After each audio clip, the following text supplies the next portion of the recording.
enough hours in the day? Here are 3 hacks to help automate your business. And again, my name is Sadler Priest. Please like, comment, share, show me some love so I can get some traction on this thing and get it out to the people that need to see. All right, first thing you have to understand for automations is as a realtor, you should be able to break down what your hourly rate is. Meaning take what you made last year, divide it by 52 weeks, divide it by 40 hours that week, you'll get an hourly rate.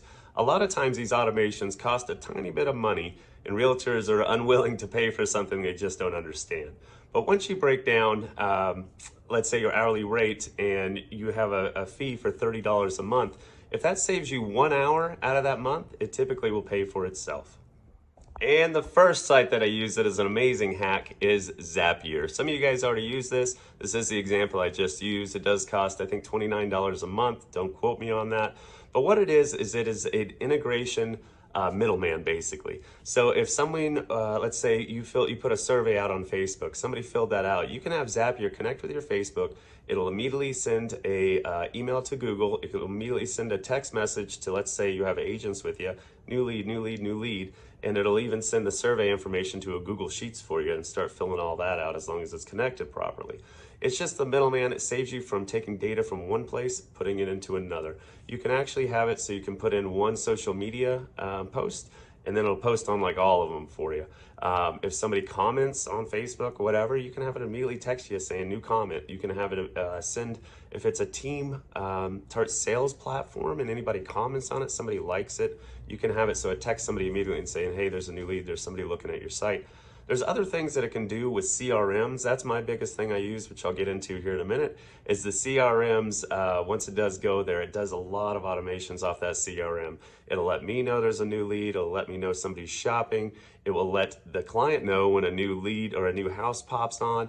It'll fill out their information on Google Sheets for me if I need to. It does a lot of integration type stuff that it's a set it and forget it. Number 2, I think this might be the most important hack. It took me a few years to adopt this, but it is your CRM. There's so many companies and brokerages out there that provide these to their agents and nobody knows how to use them, or they just don't understand why you would use them. Basically, it is your system to help you follow up, with your customers, with your relationships. When you start getting 200-300, I have thousands of contacts in my CRM. How do I follow up? How do I say hi to all of those people? You just physically can't. So what it does is it allows you to send out multiple emails, multiple text messages without you even being there. It can have an automatic drip for 2 years at a time that still stays in front of them, still says, hey, how you doing? Here's a new house. You can have it set up so it sends a new home the second it comes on the market to that customer, as long as it fits their criteria. That is taking time that I can be with my family, building my business, creating better relationships and better experience instead of sending text messages, hey, how you doing? How's the day? You out looking again, So this CRM will take care of your follow-up system. You might ask, what is the best CRM to use out there? I've used several. The best CRM is always the one you will actually use. Start using it, use it, learn it, adopt it. It is a backbone of your business. Now, my third one has been a complete game changer, a virtual assistant. People have told me for years you should hire a virtual assistant before you even bring on a buyer's agent or any staff. The reason why is because the most important job of a realtor or a sales agent is that face-to-face experience.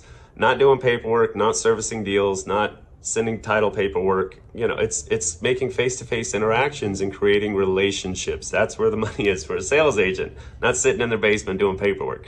So the virtual assistant, they do cost a little bit more. It is kind of an investment, but at the end of the day, you might be spending, let's say, $1,000 a month. But if that creates one deal that you have more time now to go show 3, 4, 5 different more houses instead of filling out paperwork and writing contracts, and you can make more calls, you can say, hey, how you been today? Let's check in, take people out to lunches, create videos. You can do things like that because you have somebody doing the paperwork. If it's duplicatable, automate it, right? All the contracts, except for a couple variables, are pretty duplicatable. Consumer notice, it's a couple signatures on there. You explain it to them, my virtual assistant's going to send that over to you. Now, an ISA is another one. This is an inside sales associate, and what they do is they end up making calls on your behalf. They set up appointments. They can call hundreds of people a day and set up appointments, and all you do is say, Thanks. I'll be there at the appointment. You show up with your amazing presentation and all your paperwork and you land it, right? That saves you hours and hours of those hundreds of calls, Facebook leads. I mean, all this kind of stuff. It's that follow-up, follow-up, follow-up.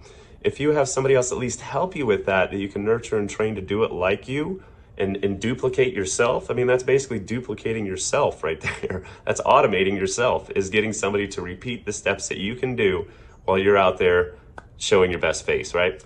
And they say the best investment is always in yourself. All three of these I consider investments into yourself to build your business.